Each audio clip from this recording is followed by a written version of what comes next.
పిచ్చోడా,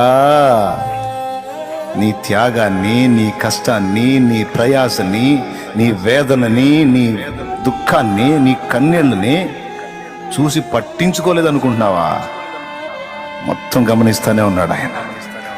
నీ ప్రేమలోని ఆ పరిపూర్ణత ఏ పాటితో కనిపెడుతున్నాడు, ఏమీ పట్టించుకోనట్టు.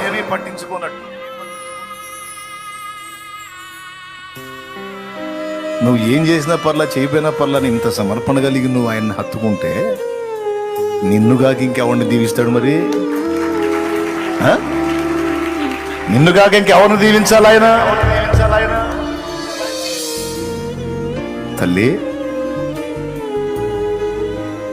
ఇంత సమర్పణ కలిగి ఆయన కోసం పరిగెత్తుతున్నావే, త్యాగం చేశావే, బాధలు పడుతున్నావే, నానా బాధలు పడుతున్నావు.